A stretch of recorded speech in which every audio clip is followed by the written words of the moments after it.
Hello everyone, welcome to my YouTube channel. आज हम discuss करने वाले हैं पैराडाइज लॉस्ट की समरी पार्ट 2 की।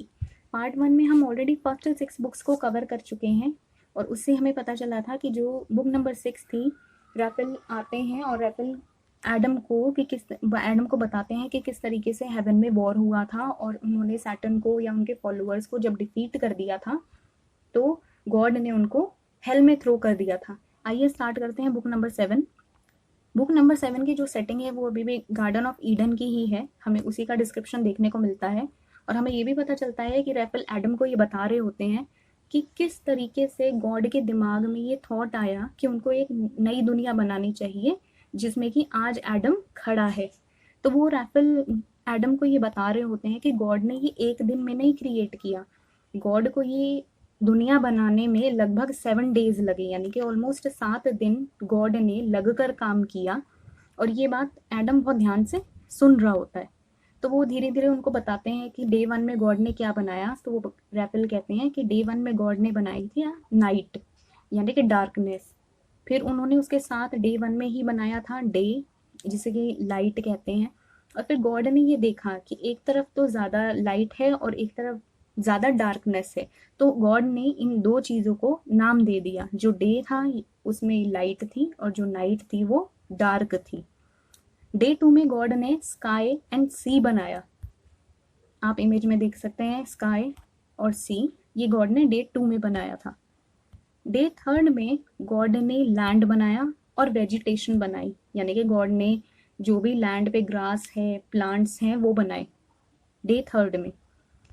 डे 4 में गॉड ने स्टार्स, सन एंड मून बनाया। डे 5 में गॉड ने सी क्रिएचर्स बनाए और सी क्रिएचर्स के साथ साथ गॉड ने बर्ड्स बनाए। डे 6 में गॉड ने तरह तरह की, यानी कि डिफरेंट डिफरेंट एनिमल्स को बनाया और ह्यूमन बींग्स को बनाया। और ह्यूमन बींग्स में कौन थे? एडम एंड ईव, जो कि आप पिक्चर में देख सकते हैं। डे 7 में गॉड ने रेस्ट किया क्योंकि ऑलरेडी वो 6 दिन इतना लगातार सोच के और काम करके थक गए थे। तो डे 7 को रेस्ट किया। और शायद इसीलिए आपने बाइबल में या बाइबल की कुछ स्टोरीज में सुना होगा या ऐसा कहा जाता है कि इसे गॉड ने इस दिन रेस्ट किया था, इसलिए हम संडे, तो संडे को होपफुली ऐसा कहा जाता है कि संडे को भगवान ने रेस्ट किया था इसलिए हम हॉलीडे सेलिब्रेट करते हैं। अब ये ऐसा है या नहीं ये तो पता नहीं। बुक 8 की शुरुआत करते हैं। बुक 8 में हमें पता चलता है कि एडम जब ये सारी बात सुन रहा होता है तो एडम को एक ख्याल आता है और वो ये सोचकर परेशान हो जाता है कि जब रैफल को इतनी सारी बातें पता है तो वो जानना चाहता है और भी यूनिवर्स के बारे में। तो वो उनसे कहता है कि मुझे हेवनली बॉडीज़ के बारे में बताओ, क्योंकि जहाँ एडम रहता है वहाँ पे उसे कुछ स्टार्स, कुछ मून्स, कुछ मून, कुछ प्लैनेट्स दिखाई देते हैं। तो ये सब क्या है? तो उसकी क्यूरियोसिटी इतनी ज़्यादा होती है कि रैफल उसको कह देते हैं कि तुम्हें ये सब कुछ अभी जानने की ज़रूरत नहीं है, गॉड धीरे धीरे तुम्हें सब बता देंगे। तो ये सोचकर वो परेशान हो जाता है। फिर वो रैफल से थोड़ा और जानने की कोशिश करता है, बट रैफल जो है वो साफ मना कर देते हैं। और रैफल का ध्यान भटकाने के लिए एडम अपनी स्टोरी शुरू कर देता है। फिर हम एडम के थ्रू ये जानते हैं कि वो रैफल को अपनी स्टोरी बता रहा होता है कि किस तरीके से वो पैराडाइज में आया और एक दिन उसने गॉड को याद किया। गॉड वहाँ पर आए और उसने कंप्लेन की। तो उसने गॉड को ये कहा कि मैं इतनी खूबसूरत जगह रहता हूँ लेकिन मैं क्या हूँ, अभी भी अलोन हूँ। मेरा कोई साथी नहीं है जिससे मैं बात कर सकूं। नेचर है लेकिन नेचर मेरे को इतना अच्छा नहीं लगता। एनिमल्स हैं, उनके भी कोई ना कोई दोस्त है, लेकिन मेरे साथ कोई नहीं है जिसे जो मेरे जैसा दिखता हो या जिससे मैं बात कर सकूं। तो गॉड ने उसकी ये बात सुनी और गॉड ने फिर ईव को बनाया, जिसको कि एडम की ही रिब से बनाया था गॉड ने। तो गॉड ने फिर ईव को बनाया और वो दोनों एज अ सोलमेट यहाँ गार्डन ऑफ ईडन में रहने लगे।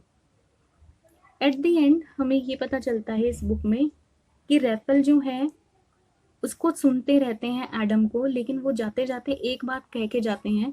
वो अपनी वार्निंग को रिपीट कर देते हैं कि सैटन अभी भी, जैसा आप पिक्चर में देख रहे हैं कि एक तरफ एंजल और एक तरफ डेविल है, ये हम पहले भी पार्ट 1 में डिस्कस कर चुके हैं कि सैटन की ही इमेज को बताया गया है कि किस तरीके से वो डिस्गाइज होकर एंट्री करने की कोशिश करता है गार्डन ऑफ ईडन में। लेकिन बाद में उसको ये पता चल जाता है यूरियल को जो कि एज अ गार्डिंग एलियन वहाँ गेट पर बैठा होता है, और गैब्रियल के और यूरियल के थ्रू वो पकड़ा जाता है। तो जाते जाते रैफल ये कह के जाते हैं, वार्निंग दे के जाते हैं एडम को कि सैटर्न एक इविल स्पिरिट है और वो तुम्हें परेशान कर सकता है। फिर आ जाती है बुक नंबर 9। बुक नंबर 9 में अभी भी गार्डन ऑफ ईडन का ही सीन डिपिक्ट किया हुआ है कुछ इनिशियल लाइंस में, और ये बताया गया है कि किस तरीके से डे टू डे जो काम है वो दोनों मिलकर करते हैं, यानी कि कौन मिलकर करते हैं, एडम और ईव। ये प्लांट्स को साफ भी करते हैं, गार्डन को भी साफ रखते हैं, और जो बर्ड्स होते हैं उनका भी ख्याल रखते हैं, जो एनिमल्स होते हैं उनका भी ख्याल रखते हैं। मतलब ये दोनों यहाँ बहुत खुश हैं, और किसी बात को लेकर इन दोनों में लड़ाई हो जाती है, और इसी बात का फ़ायदा उठाकर सरपेंट बनकर यानी कि स्नेक बनकर वहाँ पर हम देखते हैं कि ये ईव के पास जो सैटर्न है वो पहुंच जाता है। जब ये एडम को नहीं देखता आसपास और ये देखता है कि ईव अकेली है, तो ये एक सांप की फॉर्म लेकर यानी कि एक सरपेंट बनकर जो ट्री ऑफ नॉलेज है उसके पास पहुंच जाता है। और क्योंकि ये बोल रहा होता है तो ईव को कुछ आवाज़ सुनाई देती है। ईव इसकी तरफ अट्रैक्टेड फील करती हैं, और ये उसके पास जाती है। पहले तो वो हैरान हो जाती है कि किस तरीके से एक स्नेक यानी कि एक सरपेंट बात कर रहा है, तो ये उसके पास जाती हैं और उससे बात करती हैं। वो सरपेंट जो सैटर्न है वो इतना इविल और इतना कनिंग है कि वो कोशिश करता रहता है ईव से ज़्यादा बात करने की। ईव पहले ही जब देखते हैं इसको कि हम जैसा नहीं दिखता, या इसको हमने पहले कभी अपने गार्डन ऑफ ईडन में नहीं देखा, पहले वो इग्नोर करती हैं। लेकिन अपनी टैक्टिक्स से विलफुली सरपेंट जो है सैटर्न जो है वो यूज़ करता है, अपने सारे प्लॉटिंग को यूज़ करता है, और किसी ना किसी तरीके से ईव को अपनी तरफ अट्रैक्ट करता है, और उसे कन्विंस करता है कि ये जो ट्री ऑफ नॉलेज है, गॉड तुमसे जलते हैं कि वो तुम्हें इस ट्री ऑफ नॉलेज का फ्रूट खाने को मना कर रहे हैं। तो ईव कहती हैं कि ऐसा तो कुछ नहीं है, गॉड तो हमारे हमारे फेवर के लिए शायद ऐसा कह रहे हैं। लेकिन वो गॉड के अगेंस्ट भड़काता है ईव को, और ईव जो है वो उस फ्रूट को खा लेती हैं। जैसे कि आप पिक्चर में देख सकते हैं कि ईव को जो सरपेंट है वो कन्विंस करने की कोशिश कर रहा है। थोड़े टाइम बाद, कुछ लाइंस के बाद हमें पता चलता है कि वही फ्रूट लेकर फिर ईव एडम के पास जाती हैं, और एडम भी उस फ्रूट को खा लेता है।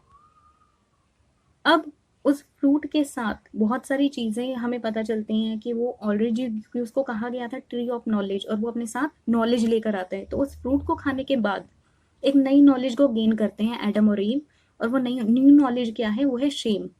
उनको ये बात पता चल जाती है कि उन्होंने बहुत बड़ी गलती की है, और अब उनकी अपीयरेंस के बारे में उनको समझ आ जाता है कि किस तरीके से गॉड ने उनकी इनोसेंस ख़त्म ना हो इसलिए उनको मना किया था वो फ्रूट खाने के लिए।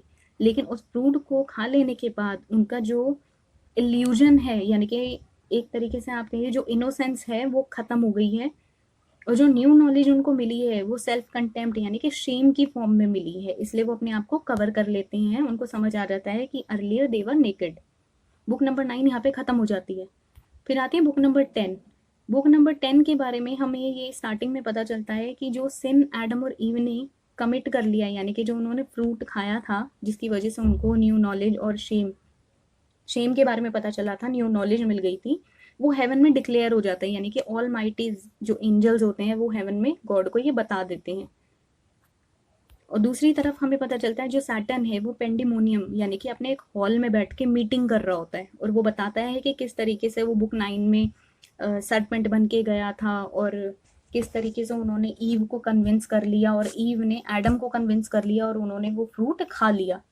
सडनली एडम और उसके जितने भी फॉलोअर्स होते हैं वो रेप्टाइल में चेंज हो जाते हैं। रेप्टाइल जो पेट के बल अक्सर ज़मीन पे रेंगते हैं, रेप्टाइल्स में चेंज हो जाते हैं। ये गॉड की तरफ से उनको पनिशमेंट दी जाती है, सैटर्न और उसके फॉलोअर्स को, कि अब तुम हमेशा ऐसे ही रहोगे। क्योंकि वो स्नेक बन के जाते हैं तो उसकी जो स्किन होती है वो लैंड को टच कर रही होती है, तो गॉड ने उन्हें एज अ पनिशमेंट रेप्टाइल बना दिया होता है कि अब तुम सारी ज़िंदगी ऐसे ही रहोगे। तुम वापस अपनी फॉर्म में, यानी कि ना तुम डेविल बन पाओगे ना तुम एंजल बन पाओगे, तुम रेप्टाइल बन के ही रहोगे। और बुक नंबर 10 में हमें ये भी पता चलता है जो सिन और डेथ है, यानी कि जो पहले हेल के गेट पे हुआ करते थे, अब वो हेल से ईडन में यानी कि गार्डन ऑफ ईडन में शिफ्ट हो गए हैं। ये सिन उन्होंने इतना बड़ा कमिट किया था एडम और ईव ने, तो गॉड ने सिन और डेथ को भी कहा कि अब तुम हेल में नहीं, तुम ईडन में चले जाओगे, यानी कि अब लोग सिन कमिट करेंगे और अब कोई भी मैन या कोई भी वुमन मॉर्टल नहीं है, यानी कि अमर नहीं रहेंगे। तो ये हम देखते हैं कि शिफ्ट हो जाते हैं सिन और death from hell to heaven, sorry Eden. और पहले जो पैराडाइज है वो इस तरीके का दिखता था, और बाद में पैराडाइज जो है यानी कि जो गार्डन ऑफ ईडन है वो लेस फेयर, कुछ इस तरीके का दिखने लगा। बुक नंबर 11, बुक नंबर 11 में हम ये देखेंगे कुछ लाइंस के बाद हमें ये पता चलता है कि जो सन ऑफ गॉड है वो गॉड से बात कर रहे होते हैं, यानी कि जो क्राइस्ट हैं वो अपने फादर से बात कर रहे होते हैं, और वो कहते हैं कि आप एडम और ईव को लेकर ज़्यादा परेशान मत हो, उन्होंने सिन कमिट किया है लेकिन इस चीज़ का कोई ना कोई हम सॉल्यूशन निकाल लेंगे। तो गॉड को वो कहते हैं कि आप बहुत ज़्यादा परेशान हो, आप बहुत ज़्यादा गुस्सा कर रहे हो। तो गॉड क्या करते हैं, गॉड माइकल नाम के एक एंजल को अपने कुछ साथियों के साथ गार्डन ऑफ ईडन में भेजते हैं, और वो क्योंकि इतने गुस्से में होते हैं तो माइकल को कह देते हैं कि गार्डन ऑफ ईडन से अब एडम और ईव को निकाल दो। तो माइकल को भेजा जाता है अपने ट्रूप के साथ, और माइकल एडम को जब लेके जा रहे होते हैं तो वो उसको फ्यूचर के बारे में बताते हैं कि तुमने इतना बड़ा सिन कमिट किया है कि ह्यूमन रेस के लिए आने वाले टाइम में जो फ्लड आएगी उसके लिए तुम दोनों रिस्पॉन्सिबल रहोगे। तो वो बताते हैं जिस तरीके से बाइबल में भी बताया गया है कि जब दुनिया ख़त्म होगी तो एक फ्लड आएगी, उस फ्लड में जो बच जाएगा फिर से ह्यूमन रेस, फिर से अर्थ, फिर से पैराडाइज को बनाया जाएगा। जो उस बाढ़ में या उस फ्लड में बच जाएगा वही उस नेक्स्ट वर्ल्ड में रहेगा। एक वर्ल्ड तो ये है जहाँ सिन कमिट किए हैं, इसके बाद की बात उन्होंने की है। तो हमें बुक 11 में यही पता चलता है। बुक 12 में माइकल अभी फ्लड के बारे में एडम को बता ही रहे होते हैं कि किस तरीके से फ्लड आएगी, देन ये दुनिया पूरी ख़त्म हो जाएगी, फिर जो एक या दो लोग बचेंगे फिर उनसे दुनिया की दोबारा शुरुआत होगी। और फिर वो बताते हैं कि प्रॉफिट्स आएंगे, यानी कि जो धर्म गुरु हैं वो फिर से आएंगे, अब्राहम बन के, मोजेस बन के, जैकब बन के, ये सारे फिर से इस दुनिया में आएंगे, और फिर एट दी एंड जो आएंगे वो होंगे सन ऑफ गॉड यानी कि क्राइस्ट। वो ह्यूमन रेस को उनकी सफरिंग्स से रिडीम करेंगे, यानी कि जो भी सिन वो कमिट कर रहे हैं वो उनको मोक्ष दिलाएंगे, और अल्टीमेट क्या मिलेगा, अल्टीमेट मिलेगा hopes of ultimate salvation. Ultimately सारी चीज़ें मतलब ठीक हो जाएंगी। और जैसे कि इस इमेज में दिखाया गया है कि गॉड हैं और गॉड का बेटा यानी कि सन ऑफ गॉड ये एट दी एंड आएंगे जीसस क्राइस्ट बनकर, और तभी इंसान को उसकी गलतियों से, उसकी जितनी भी परेशानियां हैं उनसे मुक्ति मिलेगी। Thank you so much for watching. I hope कि हमने फर्स्ट पार्ट में जो बुक्स कवर की थी आपको वो भी समझ आ गई होंगी, और जो पार्ट सेकंड के थ्रू जो हमने कवर किया है आपको वो भी समझ आ गई होंगी 6 books. Thank you so much for watching.